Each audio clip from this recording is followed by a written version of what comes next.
Welcome to another episode of Bold Take Scouting Podcast. And today we have offensive lineman from Buffalo, Kayode Awosika, joining us. And he was a 3-year starter at Buffalo, 2-year captain, and was named first team All-MAC in 2020. And Football Writers Association of America had him as a second team All-American. So would you like to introduce yourself a little more, Kayode?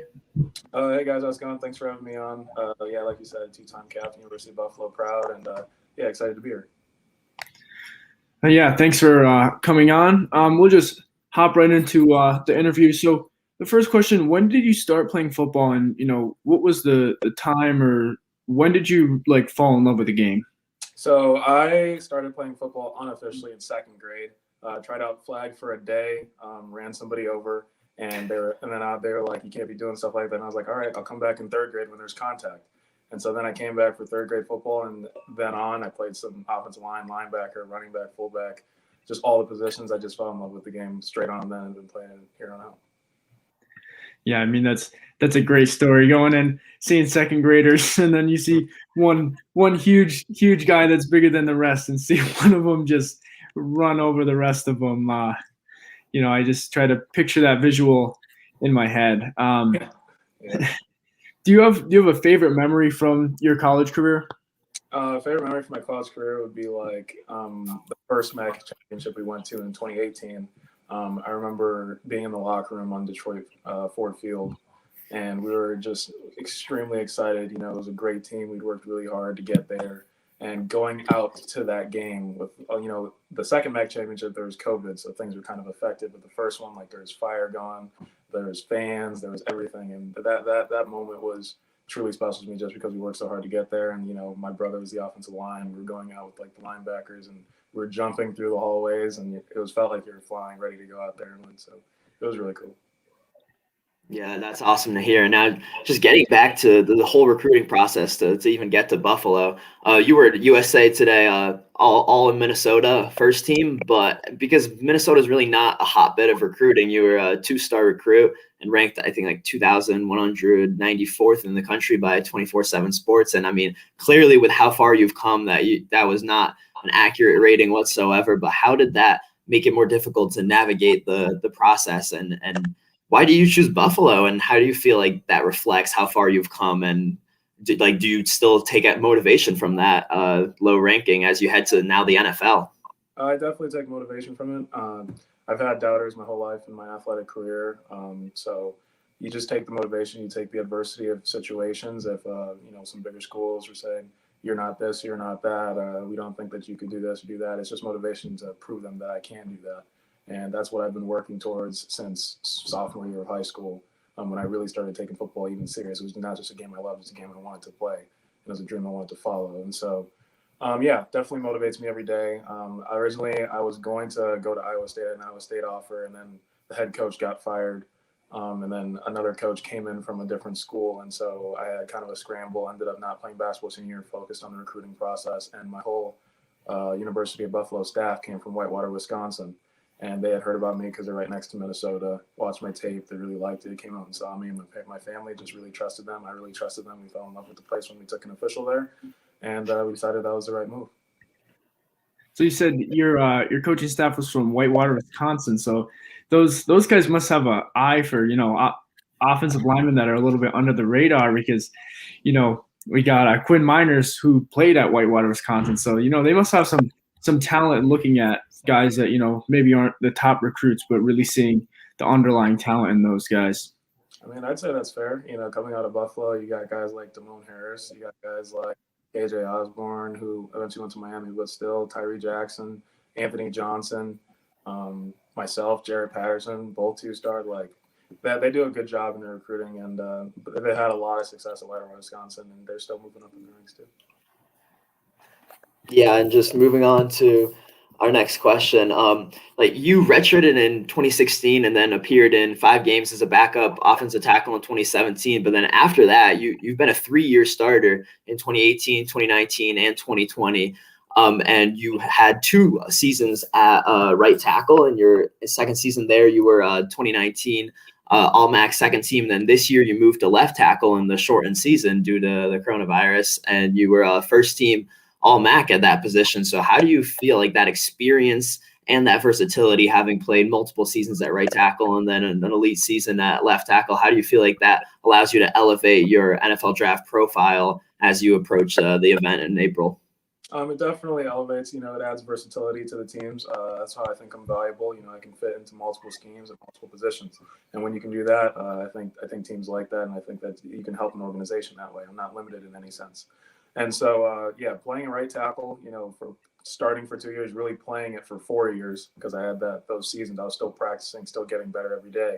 And then switching over to left after that season, something that I worked on really hard because I wanted to get it down and prove I can play that side and show the versatility. And so there's definitely benefits, technique-wise. You learn what you like to do better on one side than the other. You learn, things that you favor, and like right-hand dominance versus left-hand dominance, right side to left side. If you're doing outside zone and, doing a technique called TOB, which is throwing somebody out on the front side of outside zone. With my right hand on the inside of left tackle, I can do that a lot stronger than with my right side. And so I had to work on using my offhand, stuff like that, just technique, being technical with it, learning that so that if I go back to play right, I'll be better because I played left, and vice versa. And so even moving into guard, doing the same things, working on those, playing left and right, it definitely helps me, and I'm definitely prepared to do all of it. Yeah, and so you mentioned that last piece about potentially moving to guard, because it seems almost like I want to say a consensus in the scouting community that your best NFL projection is by moving inside to guard. So how do you assess all of that chatter about the potential move, and where do you think your best fit is? I think that they definitely saw my run blocking, like you guys are talking about, and they're like, "Oh, we got to move this guy inside because he can dominate at run blocking." And we questioned, his knee bend at left tackle, and we questioned like his technique and his vertical pass sets. But the thing is that when I moved to left tackle, I did that for a year in a shortened season, only got 2 weeks of spring ball, not a lot of time to prepare, but I was still working on it very hard. But I had a lot of comfortability at right tackle. And so a lot of those lower body technique flaws you see at left, I don't have it right. And they've gotten better because I played a whole season at left, and that's why I wanted to do it. And so at Pro Day, I'm going to be showing off some of my right tackle vertical setting, deep setting, angle setting, because even at our university, our offensive line coach, he does a lot of short setting and jump sets, which you can see on my film. And so I want to show the ability to be able to play tackle, to make sure that they're still seeing that versatility of, oh, yeah, he can do that when they see me in person. But yeah, moving inside to guard, I was working with an offensive line coach in Florida. His name's Josh Sutton. He played with the Packers, and then he moved to the Bears and the Dolphins, and he transitioned from tackle to guard. And so it was like a perfect match working with him for the 10 weeks that I was there, because now putting my hand in the ground, 3-point, moving left to right out of it, pass setting out of it, deep pass setting out of it, we all worked, we fixed all of that. And so I'm very comfortable now because I didn't do any 3-point in college that much, unless there was a tight end attached and it was closed. So really worked on that, and I'm prepared to play whatever teams want me to play. Yeah, versatility is really a huge asset to have, because like you said, you played right tackle, you moved over to left tackle, and now you've been really practicing to play all three positions, like you said, working with Josh Sutton to maybe move into guard. It's just a huge advantage to have over someone else that maybe played left tackle their whole career. You can show you played right tackle, you played left tackle, and now you're showing that you can also probably play guard at the next level too. So that's just really a huge advantage that you have over a lot of other offensive linemen. Yeah, for sure. And going back to what you said about your run blocking, for anyone who wants to turn on your tape, you can easily find that on YouTube. Just search up like Buffalo offense versus 2020. But the first thing you're going to see is just that run blocking, like you said, the size, the power, the grip strength, the mean streak with how you finish blocks. So you'll block through the whistle, send a dude to the ground. Like I think you're really an elite run blocker, and that has totally been reflected in the team's success at rushing, because we know Jarrett Patterson's a really successful running back. He had that crazy game against Kent State where he went for 400 something yards and 8 touchdowns. So just how does it feel when you see that your personal skill set and your strengths get reflected in the team's success in that way? You guys were second in the nation in rushing in 2020. So and just bring us a little through that experience in the Kent State game, and just knowing how much you're helping to lift that rushing attack and seeing how successful it became. It's a great feeling as an offensive line when your rushing attack is doing well. Honestly, during taking it back to Kent State game, as an offensive line, we weren't aware of like the records or anything. Like our running back, I don't think any of us were aware besides the announcers because they kind of say it. But it's me. It's also the offensive line. It's the preparation we put in, watching the film, watching the defenses, watching the flash look they gave, which was double ETs with a nose drop and stuff, and preparing for that so that we could succeed. So Jared had like his first carry, we went for 60 yards straight off of just preparation. And so, when your running backs are doing well and you're an offensive lineman, you don't get statistics, you don't get a lot of looks, you get people that hype up your pancakes when you drive somebody to the ground. But it's really their success is our success, and we take that. That's our mantra. So, we're always pushing to have our running backs be successful, and it's nice to have a good rushing attack. When did the team find out about some of the records he broke at? Like, was it like right after the game? I just want to hear a little bit about the team reaction with that, all those crazy statistics he piled up with the help of you and the rest of the offensive line that game. Yeah, most people found out after the game. Our guy John Fuller came in and gave the announcement, and there were some rumors going on about it, but guys that were like really locked in the game, it was an important game for us, so we weren't paying much attention. We really focused on getting that win. Yeah, and you mentioned, pancakes are really the only stat that offensive linemen really get. But I mean, you have a lot of pancakes, and you really seem to have a mean streak when you watch your film. Do you take a lot of pride in that? What do you have to say about your mean streak and just running people over? Yeah, I take a lot of pride in it. As an offensive line, we took a lot of pride in it as well, along with our offensive line coach and our team in general. It's like pancakes to me. It's like it's effort. It's working harder and longer than the opponent. It's not just saying that was good enough and stopping. It's driving all the way through until you can't anymore, or until someone makes you stop, until you hear a whistle. And so, taking a lot of pride in that is something that I did, especially this year. Something that I really wanted to show that I can be a dominant run blocker, and I think I did that. Yeah, and so when you assess yourself as a player, we've gone over run blocking, but just beyond those traits that we've talked about right here, what are some of your other strengths that you could really bring to an NFL roster?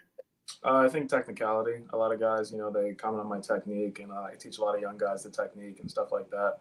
Hand play, things in the run blocking. Run blocking isn't only it's a lot of power, but it isn't only power. There's some finesse that goes in there, the leverage, the hand placement, torquing ability, stuff like that, just to make your blocks more powerful and use the defender's momentum against them in certain situations. So, yeah, for sure. And then we've been talking about all your strengths, but what are some things that you want to improve on as you make your way into the NFL? That was definitely making sure I'm prepped for guard. Like I was working with Josh Sutton. So putting my hand in the ground, and then vertical pass setting at left. I'm still working at left side because you can always get better at everything. Always, clean up your technique. So really having him just work with me on deep pass setting, straight vertical setting, because we didn't do a lot of that at the University of Buffalo, and on right and left end. Same thing at guard if there's a 4-high or a wide 5 that's coming inside. So really just working on setting straight back out of a 3-point and out of a 2 is something I've been working on a lot. Yeah, in talking to teams, did these teams really tell you where they would play you if you were to be on their team, like what they think your best position is? Because I'm just curious to hear, given that it seems to us in scouting circles, people really view you as a guard in the NFL. So I'm just wondering if teams have actually specified how they want to use you on the offensive line. Not every team is specified. Some teams they've mentioned like, yeah, you'd be good inside, and some teams have said, yeah, we think you can play that right tackle and being a swing tackle for us, and also add benefit at guard in case you needed to. So, I've heard both. Yeah, and so as you said, you just gotta prepare for everything. Exactly. Yeah. So moving on to some more questions about talking to NFL teams. When was the first time that you really heard that you were being considered as a draft prospect? That would be me myself, I always thought of myself as a draft prospect just because it's my dream, working towards it since I was a kid. But when something of the National Scouting Services and Blesto Scouting Services came out in the summer, and then agents started contacting me, telling me, hey, you got this grade on either site, it's a good grade to have, and so you're going to get a lot of attention this senior year. Make sure you're prepping for it. That was an additional motivation boost. I was attacking it the same way. But having guys reach out saying that your film of last year showed this and this, and you could fit in these schemes, and start really breaking it down and analyzing me, that was momentum as well to going into the season. That really helped, even though we're going through adversity, COVID, going through the season, getting else to turn back on. Like, really, it was somebody saying like, yeah, you're an NFL draft prospect, and you can really take this as long as you want to go to and play for years in the league. So that was the first time. After years of hard work and just knowing this was your dream, and from the time you were a kid and just working towards it, like, how did it feel to get that validation from the league, confirming your belief in yourself that, look, you're succeeding at what you're doing, you're going to be headed to the NFL if you keep prepping, keep putting in the hard work. So how did that feel, actually hearing that from NFL sources? I mean, the way I take it is it feels good for like probably a second and a half, and then it goes away. You really got to put that away and know that, there's always other players out there. Nothing is guaranteed. Nothing is for certain. And you got to improve every day. That's why, like, my Instagram and Twitter tag, it's at always improving one, because you need to improve in everything you do every single day in order to get better, because there's always another person competing for the same exact spot. There's always someone who looks just like you and can do the same things as you that you need to outwork. And so you really just shrug that off after a little bit of happiness and keep working back towards your goal. Yeah, I really love that mindset of, you can be satisfied with where you are, but you're never where you eventually want to be. And I think, that's kind of a mindset that you can take to anywhere, not just football. I think it's a great lesson for everyone to say, okay, be happy with where you are right now, but you can always get better, and you can't stop working. You always have to, keep pushing, keep doing everything you can to get better, because like you said, there will always be people that are right exactly where you are, that are exactly the same as you. And it basically comes down to who's going to work harder, who's going to put in more work. Exactly. But just talking about draft night, because I know I love this whole mentality of just knowing you've never arrived and just wanting to keep working harder, and that's obviously not at all going to change. Everything keeps it kicks into high gear once you hit the NFL. But draft night's got to be a special night, though, right? Like, it is really a milestone in your career. So just how are you gonna go through that night, and just bring us through what your plans are right now and how you expect to feel when you hear your name called and get that call from the league, which you certainly are projected to? Honestly, I haven't been focused on it much. I'm a person who really attacks the next thing that I have with full force and full mind of thinking about it. So for me right now, that's pro day on Thursday. So all my attention's on that. You couldn't ask me what I'm doing on Friday. I have no idea. I assume that I'll be with my family. I assume that I'll be really, really ecstatic to go work with an NFL team. And then I assume that I'll create a new dream because I accomplished one, and the next one will be starting in the NFL. And so that's not going to change any type of my work ethic or any type of thing, because there's going to be a next dream, a next goal immediately after that. Yeah, so bring us through that prep you're going through right now. You said you're fully focused on your pro day, and you just got back home from Exos in Florida, I think you said. So how is that going right now with knowing your pro day is right around the corner, and just how's the prep going in these last few days before the pro day on Thursday? It's going extremely well. Exos did a great job with preparing you mentally and physically for the pro day. We didn't get a combine, but this is basically a combine at everybody's college, and so I'm ready for pretty much anything. I'm excited to go out there and perform. I put a lot of work into this the last 10 weeks, and I'm confident in my abilities. I'm confident in the coaches that gave me this confidence to be confident in my abilities, and I'm just ready to go and show what I can do. And there certainly will be a contingent of NFL scouts on hand between you, Jarrett Patterson, Malcolm Kuntz. Like, it speaks to what University of Buffalo has done in football in these past few years, and just getting a pipeline established to the NFL. So that's certainly exciting to get back on and at a school facility, I'm sure, right? Yeah, for sure. And the University of Buffalo, we've done a great job. We really, my first year, that redshirt year, we were a 2-10 program. And we all got together, my class specifically, and knew that we were going to change this program. We were going to put in the work every day, day in, day out, and we weren't going to let our program fall back to that. And we've been on the rise ever since. And so I'm fully confident in the legacy that we left there for the younger guys that are on the come up to continue that legacy. And we're just really proud of what we've been able to accomplish at that university. Yeah, and Kosta mentioned, the depth of guys that you have at Buffalo that are going to be headed to the NFL. Maybe give us, a quick 1-2 sentences about a guy like Jarrett Patterson and Malcolm Kuntz, who you probably hit the block every day in practice.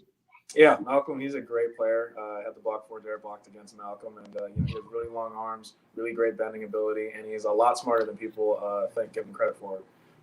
He's very good at chaining together his moves, series after series, or play after play, snap after snap. Really, just playing on your habits. He prepares very well. You can tell because he prepares like against me the same way I prepare against him, and then I know he does the same thing in games because it shows. And so, yeah, he's a great player. And Jared Patterson, we all know he's a great running back, great lower center of gravity, great physicality, and he has a sudden burst after breaking some tackles to go and get that touchdown. So he's a great running back, and I'm excited for both of them. It certainly would be cool if one day in the near future, in the next few years, you're blocking Malcolm in an NFL game. Now that would certainly be awesome. Yeah, that'd be pretty cool. Who do you think would win? One-on-one matchup between you and Malcolm.